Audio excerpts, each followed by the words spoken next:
What's up, guys? Welcome back to my channel. If you're new here, hello, my name is Kristen and today we are going to be talking about Netflix. If you're anything like me, then you like to spend your weekends binge watching Netflix shows. I know that's so boring to some people. It's the weekend, go out, go do things, get things done.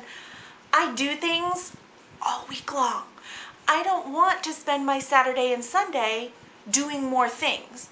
So both my husband and myself enjoy binge watching shows or finding new movies on Netflix that we can share with our friends and family and you guys. So let's just go ahead and jump right into it. So the first show that I want to talk to you guys about is a show called Workin' Moms. It is obviously on Netflix. It's a Netflix original. It's a Canadian show. I'm just going to read what Google says about it because I am horrible at describing shows.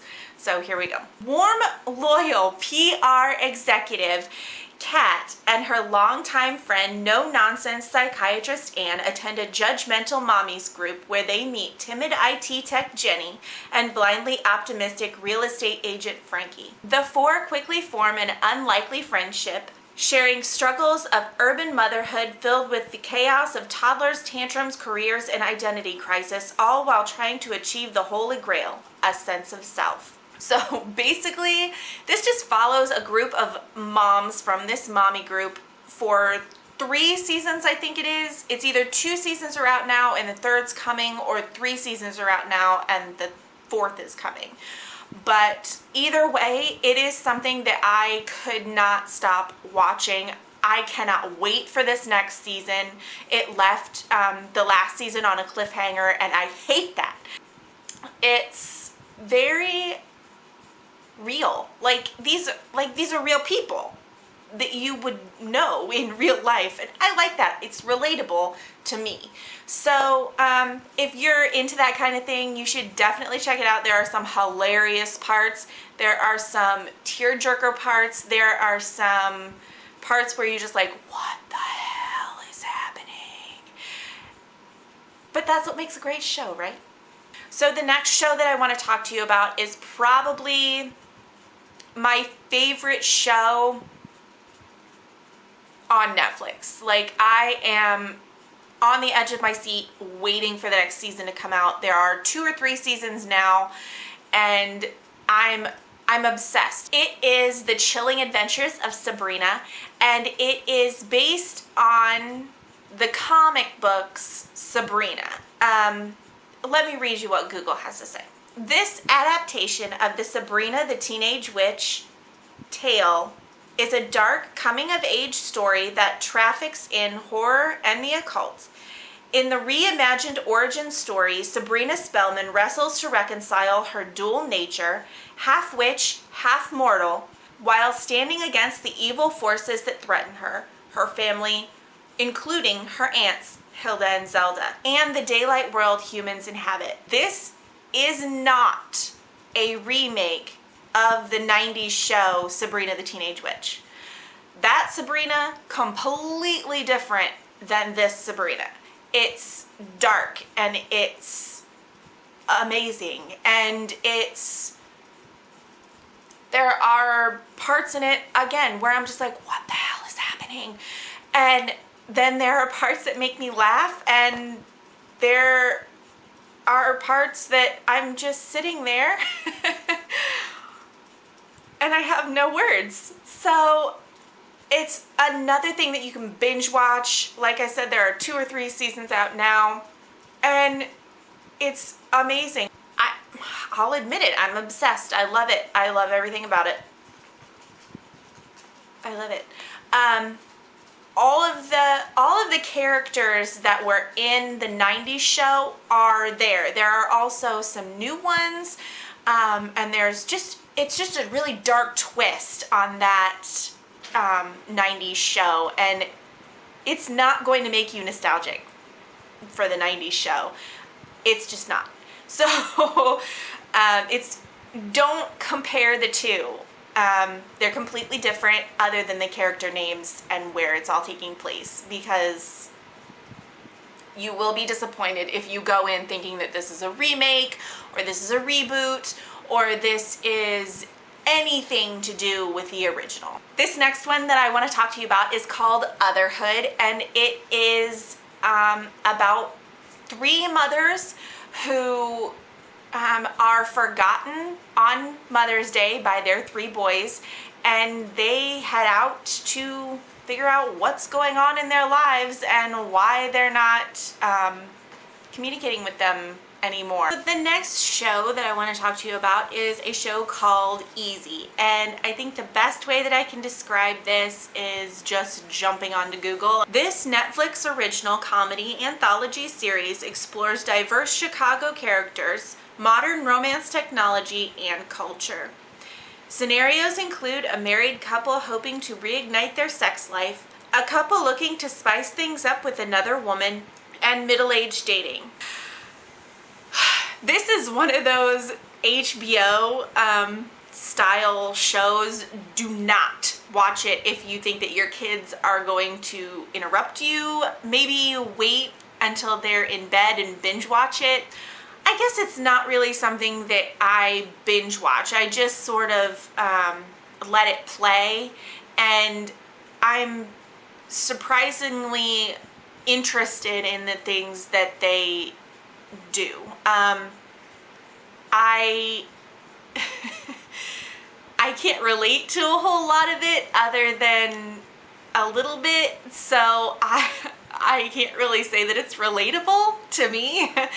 But it's a really good show, and it's something that you can kind of play in the background if you're doing your nails or something, which is what I do.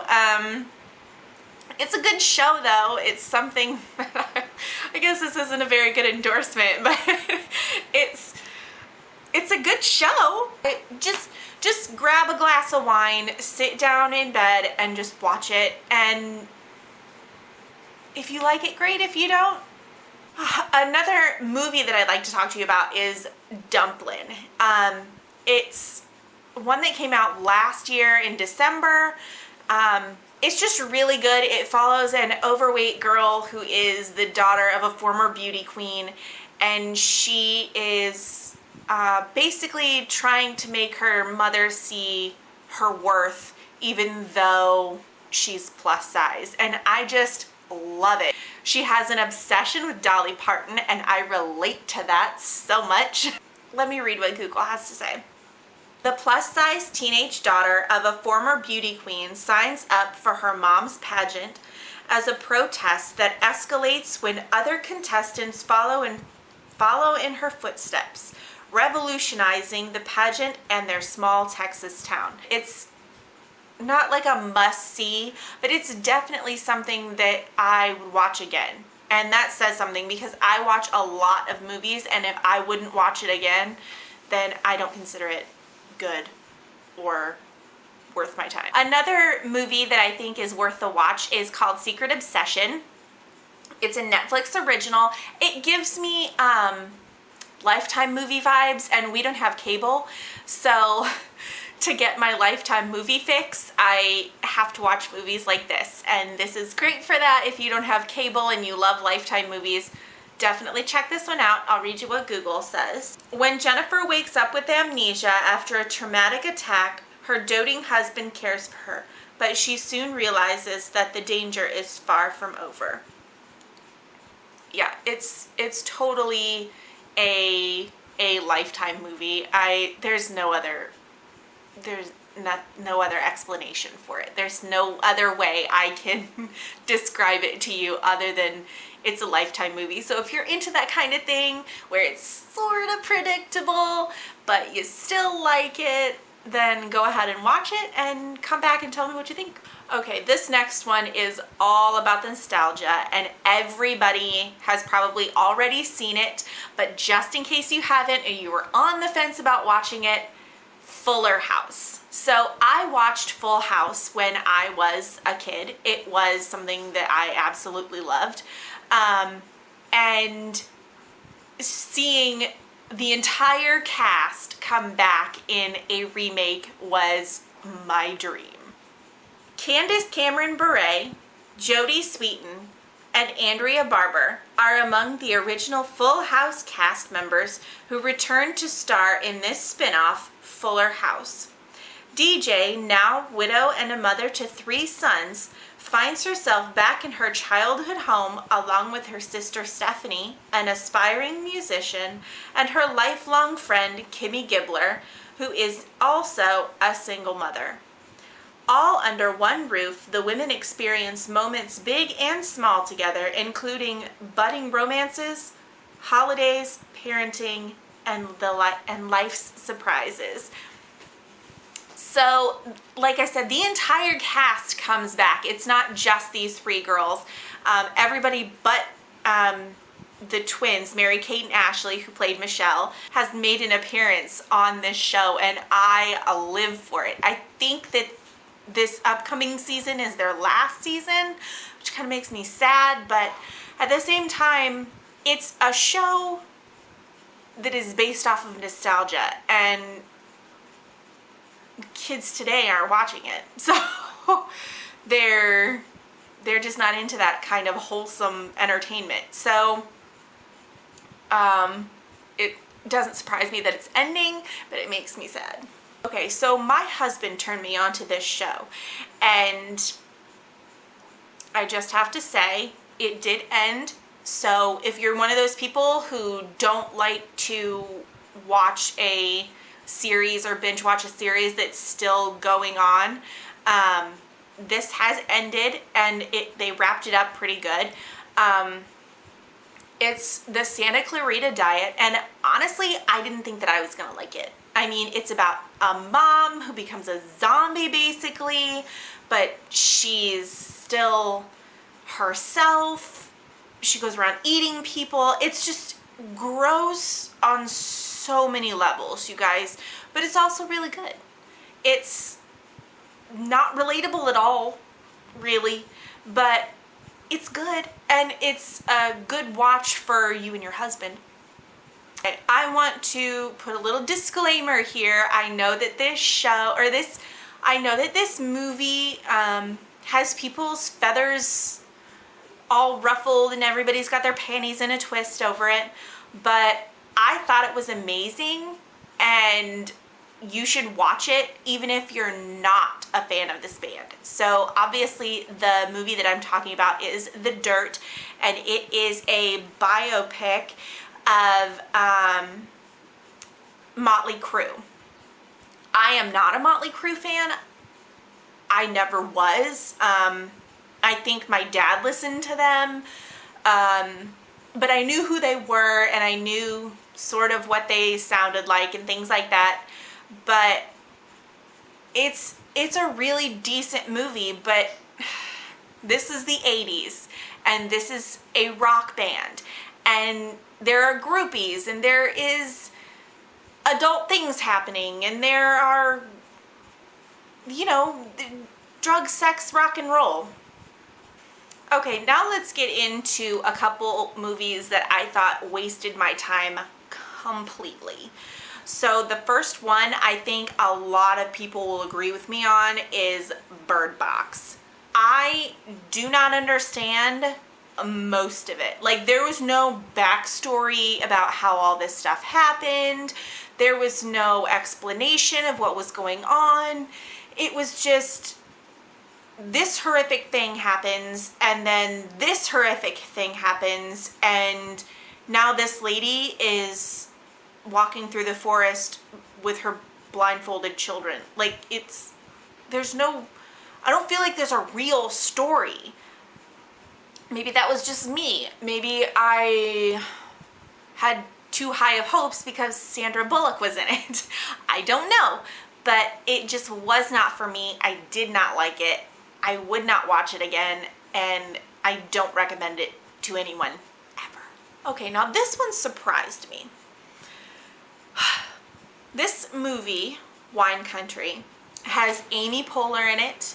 It has, who else? Maya Rudolph, she's in it. Tina Fey. There are just a lot of Saturday Night Live, maybe it's Mad TV. I know Saturday Night Live, definitely. Maybe Mad TV was in there too. actresses and comedians that were in this, and it just wasn't funny. Like, here's what Google has to say. 6 women question their friendship and futures when they travel to Napa Valley, California to celebrate a 50th birthday. It had the potential. It had so many amazing comedians in it that it had the potential to be so hilarious, and it just was not. And I don't know if that's the direction they went in. They wanted it to be a little more serious, but I was not feeling it at all, and I had to make myself watch the whole thing. I just kept hoping that it would get better and that something funny would happen, and I just didn't find any of it really that funny, and I didn't find it a very good story, and I didn't find it a very good movie. So, I would say if you're gonna sit down and watch it, don't have comedy expectations. Okay guys, I hope that you enjoyed this video, and if you have watched any of these shows or movies, definitely leave your reviews in the comments below and we can have a little conversation. I love movies and TV. I love to talk about them. And if you end up watching any of these, go ahead and come back or find me on social media and we can have a little conversation and review the movie together and see if we have the same taste in movies. Thanks for watching, guys. Bye.